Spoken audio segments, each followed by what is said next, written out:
Mark Twain Selected Works. Chapter 58, Part 2, From the Innocents Abroad, 1869. The traditional Arab proposed in the traditional way to run down Cheops, cross the eighth of a mile of sand intervening between it and the tall pyramid of Cephren, ascend the Cephren summit, and return to us on the top of Cheops. All in 9 minutes by the watch, and the whole service to be rendered for a $1. In the first flush of irritation, I said, let the Arab and his exploits go to the mischief. But stay, the upper third of Cephren was coated with dressed marble, smooth as glass. A blessed thought entered my brain. He must infallibly break his neck. Close the contract with dispatch, I said, and let him go. He started. We watched. He went bounding down the vast broadside spring after spring like an ibex.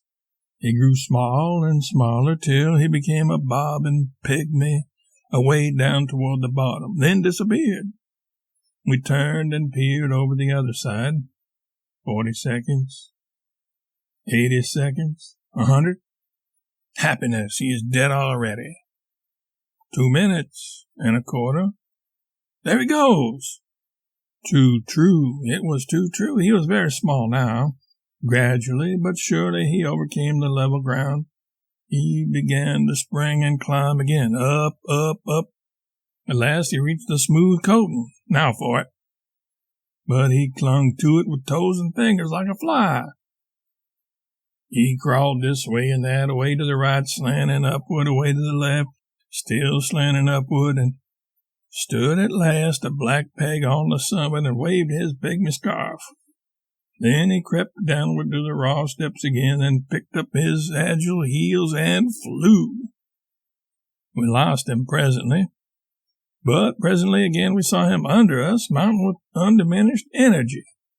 Shortly he bounded into our midst with a gallant war whoop. Time? 8 minutes, 41 seconds. He had won. His bones were intact. It was a failure. I reflected. I said to myself, he is tired and must grow dizzy. I will risk another $1 on him. He started again, made the trip again, slipped on the smooth coating. I almost had him, but an infamous crevice saved him. He was with us once more, perfectly sound. Time? 8 minutes, 46 seconds. I said to Dan, lend me $1. I can beat this game yet. Worse and worse. He won again. Time, 8 minutes, 48 seconds. I was out of all patience now. I was desperate. Money was no longer of any consequence. I said, Sirrah, I will give you $100 to jump off this pyramid head first. If you do not like the terms, name your bet. I scorn to stand on expenses now. I will stay right here and risk money on you as long as Dan has got a cent. I was in a fair way to win now, for it was a dazzling opportunity for an Arab. He pondered a moment, and would have done it, I think, but his mother arrived in and interfered. Her tears moved me. I never can look upon the tears of woman with indifference, and I said I would give her 100 to jump off too. But it was a failure. The Arabs are too high-priced in Egypt. They put on airs unbecoming to such savages. We descended, hot and out of humor. The dragoman lit candles, and we all entered a hole near the base of the pyramid, attended by a crazy rabble of Arabs who thrust their services upon us uninvited. They dragged us up a long inclined chute and dripped candle grease all over us. This chute was not more than twice as wide and high as the Saratoga trunk, and was walled, roofed, and floored with solid blocks of Egyptian granite as wide as a wardrobe, twice as thick and 3 times as long. We kept on climbing, through the oppressive gloom, till I thought we ought to be nearing the top of the pyramid again, and then came to the Queen's chamber, and shortly to the chamber of the king. These large apartments were tombs. The walls were built of monstrous masses of smooth granite neatly joined together. Some of them were nearly as large square as an ordinary parlor. A great stone sarcophagus like a bathtub stood in the center of the king's chamber. Around it were gathered a picturesque group of Arab savages and soiled and tattered pilgrims, who held their candles aloft in the gloom while they chattered. And the winking blurs of light shed a dim glory down upon one of the irrepressible memento seekers who was pecking at the venerable sarcophagus with his sacrilegious hammer. We struggled out to the open air in the bright sunshine, and for the space of 30 minutes received ragged Arabs by couples, dozens, and platoons, and paid them bucksheesh for services they swore and proved by each other that they had rendered, but which we had not been aware of before. And as each party was paid, they dropped into the rear of the procession, and in due time arrived again with a newly invented delinquent list for liquidation. We lunched in the shade of the pyramid, and in the midst of this encroaching and unwelcome company, and then Dan and Jack and I started away for a walk. A howling swarm of beggars followed us, surrounded us, almost headed us off. A sheik in flowing white burnous and gaudy headgear was with them. He wanted more bucksheesh. But we had adopted a new code. It was millions for defense, but not a cent for bucksheesh. I asked him if he could persuade the others to depart if we paid him. He said yes, for 10 francs. We accepted the contract and said, "Now, persuade your vassals to fall back." He swung his long staff round his head, and 3 Arabs bit the dust. He capered among the mob like a very maniac. His blows fell like hail, and wherever one fell, the subject went down. We had to hurry to the rescue and tell him it was only necessary to damage them a little. He need not kill them. In 2 minutes we were alone with the sheik and remained so. The persuasive powers of this illiterate savage were remarkable. Each side of the Pyramid of Cheops is about as long as the Capitol in Washington or the Sultan's new palace on the Bosphorus, and is longer than the greatest depth of St. Peter's at Rome, which is to say that each side of Cheops extends 700 and some odd feet. It is about 75 feet higher than the cross on St. Peter's. The first time I ever went down the Mississippi, I thought the highest bluff on the river between St. Louis and New Orleans, it was near Selma, Missouri, was probably the highest mountain in the world. It is 413 feet high. It still looms in my memory with undiminished grandeur. I can still see the trees and bushes grown smaller and smaller as I followed them up its huge slant with my eye, till they became a feathery fringe on the distant summit. This symmetrical pyramid of Cheops, this solid mountain of stone reared by the patient hands of men, this mighty tomb of a forgotten monarch, dwarfs my cherished mountain, for it is 480 feet high. In still earlier years than those I have been recalling, Holliday's Hill in our town was to me the noblest work of God. It appeared to pierce the skies. It was nearly 300 feet high. In those days I pondered the subject much, but I never could understand why it did not swathe its summit with never-failing clouds, and crown its majestic brow with everlasting snows. I had heard that such was the custom of great mountains in other parts of the world. I remembered how I worked with another boy at odd afternoons, stolen from study and paid for with stripes, to undermine and start from its bed an immense boulder that rested upon the edge of that hilltop.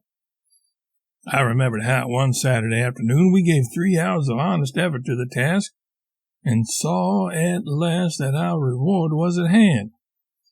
I remembered how we sat down then and wiped the perspiration away and waited to let a picnic party get out of the way in the road below.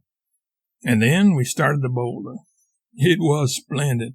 It went crashing down the hillside, tearing up saplings, mowing bushes down like grass, ripping and crushing and smashing everything in its path. Eternally splintered and scattered a woodpile at the foot of the hill, and then sprang from the high bank clear over a dray in the road. The Negro glanced up once and dodged, and the next second it made infinitesimal mincemeat of a framed cooper shop, and the coopers swarmed out like bees. Then we said it was perfectly magnificent, and left, because the coopers were starting up the hill to inquire. Still, that mountain, prodigious as it was nothing to the Pyramid of Cheops. I could conjure up no comparison that would convey to my mind a satisfactory comprehension of the magnitude of a pile of monstrous stones that covered 13 acres of ground and stretched upward 480 tiresome feet. And so I gave it up and walked down to the Sphinx. After years of waiting, it was before me at last. The great face was so sad, so earnest, so longing, so patient. There was a dignity not of earth in its mien, and in its countenance a benignity such as never anything human wore. It was stone, but it seemed sentient. If ever image of stone thought, it was thinking. It was looking toward the verge of the landscape, yet looking at nothing but distance and vacancy.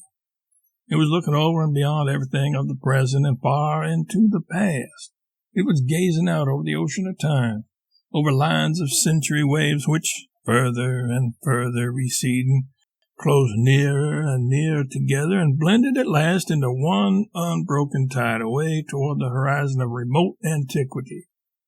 It was thinking of the wars of departed ages, of the empires it had seen created and destroyed, of the nations whose birth it had witnessed, whose progress it had watched, whose annihilation it had noted, of the joy and sorrow, the life and death, the grandeur and decay of 5,000 slow revolving years. It was the type of an attribute of man, of a faculty of his heart and brain. It was memory, retrospection, wrought into visible, tangible form. All who know what pathos there is in memories of days that are accomplished and faces that have vanished, albeit only a trifling score of years gone by, will have some appreciation of the pathos that dwells in these grave eyes that look so steadfastly back upon the things they knew before history was born, before tradition had being, things that were and forms that moved in a vague era which even poetry and romance scarce knows of, and passed one by one away and left the stony dreamer solitary in the midst of a strange new age and uncomprehended scenes. The Sphinx is grand in its loneliness. It is imposing in its magnitude. It is impressive in the mystery that hangs over its story. And there is that in the overshadowing majesty of this eternal figure of stone, with its accusing memory of the deeds of all ages, which reveals to one something of what he shall feel when he shall stand at last in the awful presence of God. There are some things which, for the credit of America, should be left unsaid, perhaps, but these very things happen sometimes to be the very things which, for the real benefit of Americans, ought to have prominent notice. While we stood looking, a wart, or an excrescence of some kind, appeared on the jaw of the Sphinx. We heard the familiar clink of a hammer and understood the case at once. One of our well-meaning relic hunters had crawled up there and was trying to break a specimen from the face of this, the most majestic creation the hand of man has wrought.